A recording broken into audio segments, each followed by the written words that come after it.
Story by Tony Rourke. Even though I am 26 now, I remember this specific night as clearly as if it happened yesterday. I was 12 at the time. My parents had gone out for the evening, leaving me under the supervision of my 18-year-old brother, Zach. Initially, I was thrilled because having the big house to myself felt like total freedom. Zach told me he was heading out with friends for a few hours and made me swear not to tell mom and dad.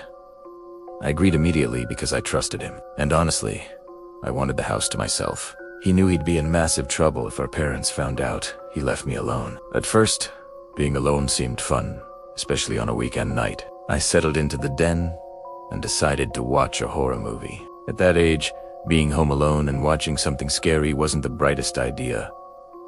A lesson I learned the hard way. I hadn't been left alone for that long at night before. Halfway through the film, the fear crept in not just from the movie, but from the house's ambient sounds. The floorboards creaked, the wind brushed against the windows, and the fridge hummed to life periodically. Every loud noise from the TV made me jump and look over the couch toward the stairs, half expecting to see a silhouette standing there.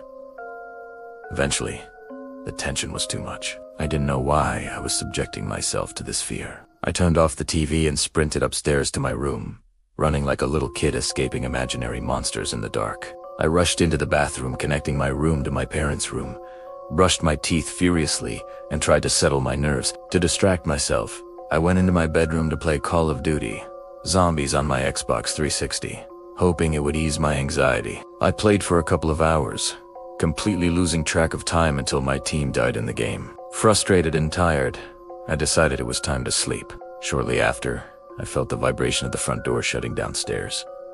I assumed Zach was finally home. I lay awake, listening to the sounds of him moving around downstairs. It was strange because he usually went straight upstairs to his room, but the noises lingered downstairs to long subtle footsteps and indescribable thuds.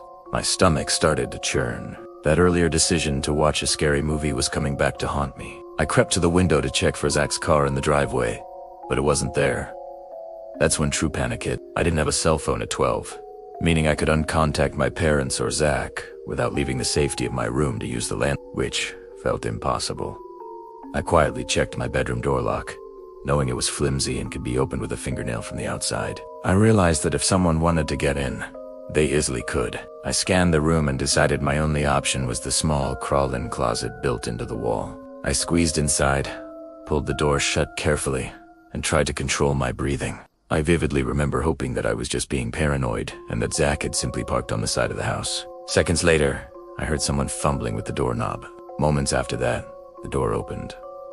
The person was inside my room. I had no idea who it was. I froze completely, listening to heavy footsteps pacing across my floorboards. I could hear items being shifted and moved around. Every second felt like an eternity. I was petrified that the closet door would fly open, ending my life. I still desperately prayed it was my brother, but I remained silent, barely breathing. At one point, I heard something being dragged across the floor, which spiked my nervousness even higher. It felt like hours had passed, though it was likely only minutes. Eventually, the footsteps faded away from my room. I stayed hidden in that closet for what felt like forever, probably close to 2 hours, until I finally heard Zach's voice calling my name from across the house. He sounded urgent and angry. He entered my room and yelled, asking what I was doing in the closet and why I had trashed his room.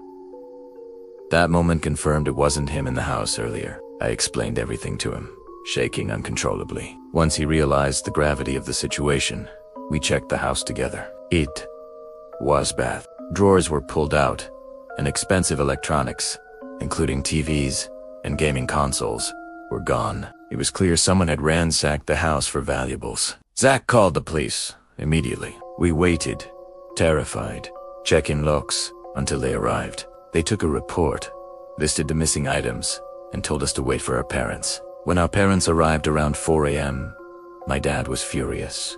He went straight for Zach, smacking him for being careless enough to leave me alone with the front door unlocked. My mom just hugged me, thankful I was safe. Zach had to pay rent from then on to replace the stolen items and was treated with extreme caution. I wasn't punished, just traumatized. The fear of hiding in that closet while a stranger walked feet away from me has stayed with me for years. It remains the scariest experience of my life. So that was today's true story. Being home alone as a kid is a dream for all of us. But this incident proved that sometimes this dream can turn into a nightmare. Just imagine, if you were in that 12-year-old's place inside that dark closet, what would you have done? Let me know in the comments. If this video gave you chills, hit the like button, and for more true horror stories like this, don't forget to subscribe to Frontline Stories. See you in the next video with a new terrifying story.